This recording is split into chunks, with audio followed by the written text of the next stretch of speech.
Hello friends, this is the pure magnet. Yes, this is a magnet and this is my symbol.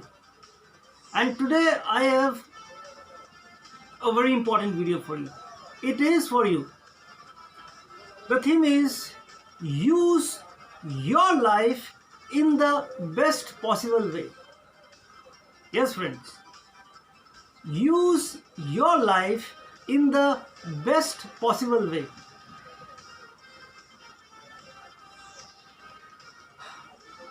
In this video, I'm going to talk about four important features. First is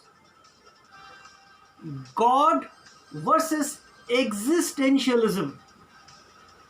Second, religion versus lateral thinking. Third, money versus legacy. And fourth is sex versus sexual transmutation. So let's take the first point. God versus existentialism. See, from our birth, we are being taught certain things by surrounding. That there is a God who has created everything.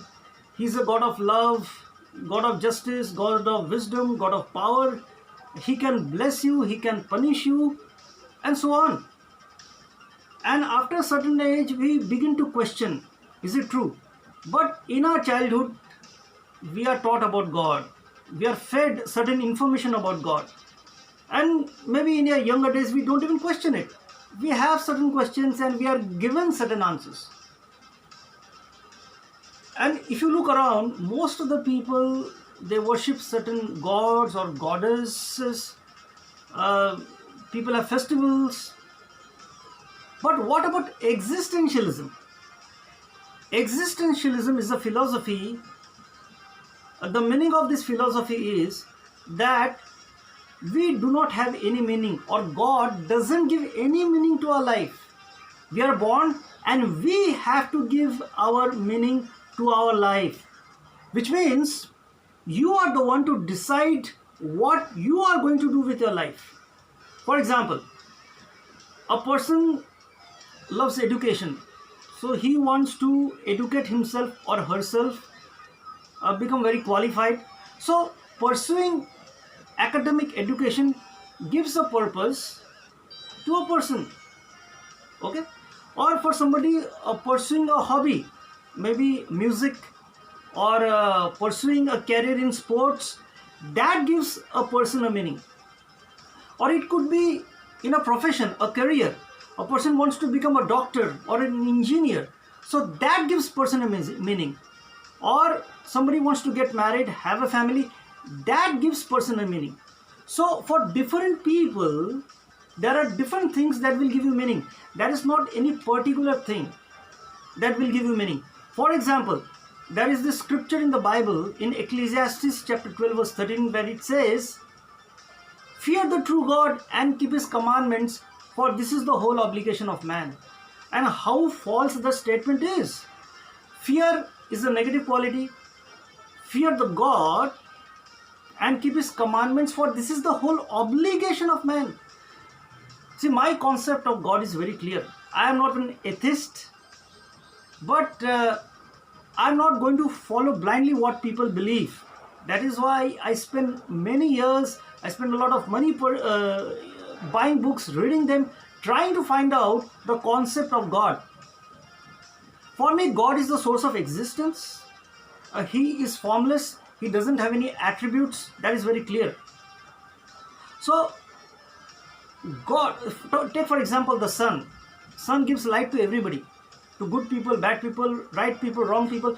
Similarly, God is not going to favor the good people and punish the bad people. We have this weird idea, a wrong idea, that if we perform virtuous acts, we will be blessed by God. But that is not a thing. If you look into it, people worship God because of fear and greed. If you take out fear, if you take out greed, then people are not going to follow God, isn't it? People worship certain idols or they have certain core beliefs regarding God. Why? Because of fear and greed. That's it. But here I am talking about existentialism. Yes, I encourage everybody to know what existentialism is all about. It is simple.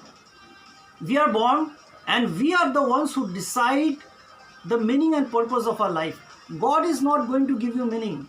Neither your parents, neither your surroundings. You have to find out the meaning of your life. That is important. Second is religion. Oh, how dangerous, how toxic religions are. Believe it or not, I had to study many religious books. I have studied Hinduism, Islam, Christianity, Buddhism in detail. And I can see there are conflicting views regarding religion. Certain religions allow you to eat non-vegetarian food. They say you can be a lover of non-violence and yet eat meat. Now, how can it be possible? You're encouraged to pursue non-violence and yet you can cut the animals and eat meat for your living. So, and many religions, they believe that you must not worship idols, and certain religions, they teach you it is okay to worship idols, no problem. And believe it or not, different religions have different views about life. There is conflict. On the other hand, the founder of lateral thinking and six thinking hats, Edward de Bono, he spoke about lateral thinking. And the beauty of Edward de Bono is he was not against vertical thinking. He says that let vertical thinking be as it is. But lateral thinking is you have a view, I have a view, and it can go on parallelly. We do not need to fight. We do not need to have conflicts.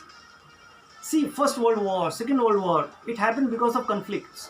You can have a view, I can have a view. You can use your view when required, and I can use my view when it is required. It makes sense.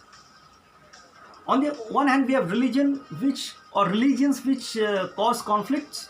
On the other hand, we have lateral thinking, very effective, very useful, where we can have several viewpoints parallelly and use the ones which we feel is most effective.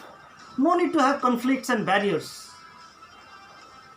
Third feature is money versus legacy. We all need money, but let me ask you a question. What do you want to do with your money? I believe that after a certain age, in every family, parents must teach people not about money but about legacy. Like it or not, we are all going to die. From the time I am born, it means my time is ticking. I am born to die. Maybe after 1 year, after 10 years, after 50 years or 100 years, I am going to die. My body is corruptible. I am not everlasting.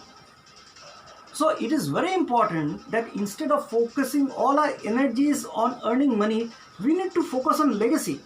Because after we die, what legacy are we going to leave behind for the generations to follow? I do not want anybody to remember me, but I want the people, the coming generations, to pursue something useful, to do something useful with their lives. So though you are 18 years old, you are qualified enough to leave a legacy behind. Sant Gyaneshwar died at the age of 22. Bhagat Singh died, or he was hanged to death by the age of 24.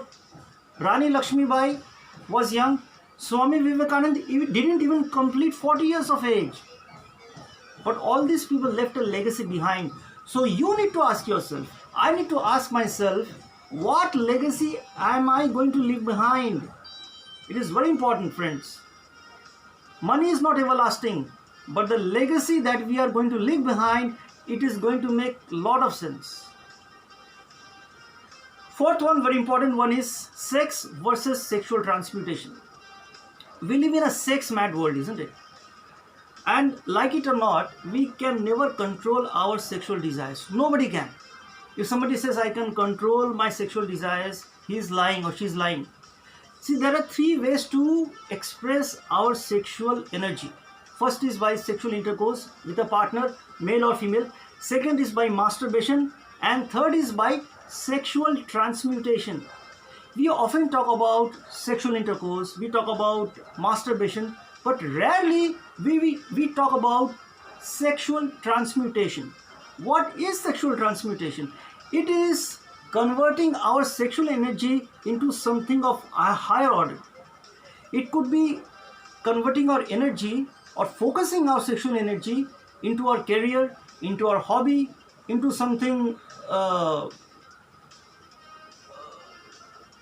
you can say helping people, so doing social work. So it could be something useful for ourselves, for the community. Now let me talk about semen regarding sex. Since I'm a man, the semen that we have in our body, it has proteins, it has magnesium, it has elements which are very useful for our physical body. So instead of ejaculating our semen by masturbation or sexual intercourse, if we preserve that semen, what happens? Instead of semen going downwards through ejaculation, if we do not do that, our semen will rise, it will hit our brain, we will become wiser, stronger. I'm 46 years of age, and many people say that I look young. The reason being, I practice sexual transmutation. I use my sexual energy to do something better with my life. See, talking about sex is important. We should all talk about sex. But parallelly, we need to talk about sexual transmutation. People need education of sexual transmutation. Do you know the benefits? See, there are obvious benefits. There won't be any rapes. There won't be any adultery, fornication. Many heartbreaks can be avoided. We will avoid sexual transmitted diseases. We won't have STD. We will have a good conscience. At the same time, we will have a better health, because that seminal discharge that we waste, we can use it for better health and to pursue better goals, personal goals. So you can do it. People say it is not possible. It is possible. The thing is, do you have the intent? Do you have the desire to do something better with your life? So dear friends, I have made this video. Please share this video. If you like it, please share it. Even if you do not like it, please share it, because I tell you, this video or the points in this video will be useful to somebody. The first point was God versus existentialism. Second was religion versus lateral thinking, which means parallel thinking. Third is money versus legacy. And fourth, sex versus sexual transmutation. Please, I request you, I really plead you to use your life in the best possible way. Do not use the life of other people. Unscrupulous people, wicked people, use the life of other people. We must use our life. This is the one life that we have, and we need to think carefully. We cannot play with our life. Every moment, every resource, it makes a lot of sense. Whether it is food, water, oxygen that we breathe, the life itself, we need to use it wisely. Yes, use your life in the best possible way. Thank you.